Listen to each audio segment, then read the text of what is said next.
ဟာဒိုးလက်ထက်ကြရင်ငါတို့သာအစိုးရပြင်အမျိုးသားဥပဒေကိုဖျက်မယ်ဆိုတဲ့ပုံကိုယ်တွေကပေါ်လာတယ်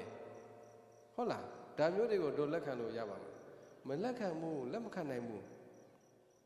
အဲ့တော့ဒီကနေ့စောစောကပြောဒီမိုကရေစီခေတ်လို့ဆိုတဲ့ခေါင်းဆောင်ကိုဘယ်သူကရွေးတယ်ပြည်သူလူထုကရွေးတယ်ရွေးတဲ့အခါမှာကိုရွေးတဲ့ခေါင်းဆောင်ကအမျိုးဘာသာသာသနာကိုချစ်မြတ်နိုးတဲ့ပုဂ္ဂိုလ်မဟုတ်ဘူးဆိုလို့ရှိရင်ဒီခေါင်းဆောင်မျိုးကိုရွေးမိရင်အဲ့ဒီအမှားကြီးဟာတမိုင်းတရားကကိုဖြစ်သွားမှာပေါ့ကိုရွေးချယ်တဲ့ခေါင်းဆောင်ကြောင့်ဘာသာသာသနာပြတ်သွားရင်တရားကဘယ်သူလဲကိုပဲဖြစ်မှာဒါကြောင့်မလို့ကိုလူမျိုးကိုဘာသာကိုသာသနာကိုတန်ဖိုးထားတဲ့လူမျိုးကိုရွေးချယ်မဲပေးမှပြိတ္တရဲ့သာသနာအတွက်ရတဲ့အေးရမှာပေါ့ဟုတ်တယ်မလားဘုန်းကြီးတို့ပြောတာကဘယ်သူကိုမဲထည့်ရမယ်ဒါတွေစိတ်ကူးမရှိဘူးဒါပေမဲ့ကိုရွေးတဲ့လူဟာဘယ်လိုလူမျိုးပဲဖြစ်ရမှာလဲအမျိုးဘာသာသာသနာကိုစောင့်ရှောက်ကာကွယ်နိုင်တဲ့လူဖြစ်ဖို့တော့မလိုဘူးလားဒါကတော့ပြောသွားမှာပဲဘယ်သူပဲတက်တဲ့ဘုန်းကြီးတို့ကဒီလမ်းကြောင်းကတော့ဘယ်တော့မှနောက်ဆုတ်သွားမှာမဟုတ်ဘူးလေဟုတ်တယ်မလား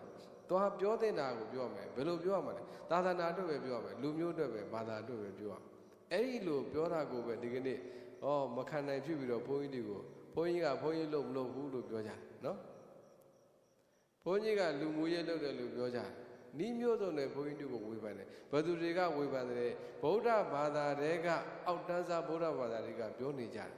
ဗုဒ္ဓဘာသာတွေကဘာသာကြားတွေရဲ့ပေးစာကမ်းစာနဲ့ယက်တည်နေတဲ့လူတစုကဝေဖန်နေကြတယ်။ဘာကြောင့်ဝေဖန်ရဲတယ်လဲလို့မေးရင်စောစောကပြောတယ်ဖယားတရားတန်ခါရဲ့အခြေခံဒီယရနာရဲ့တန်ဖိုးကိုသူတို့နှလုံးသားထဲမှာကောင်းကောင်းမသိကြတော့ဘူး။အဲ့လိုမသိတဲ့လူတွေကဘာဖြစ်လာလဲ။ပြောရဲဆိုရဲဆဲရဲဆိုရဲဝေဖန်ရဲကြတယ်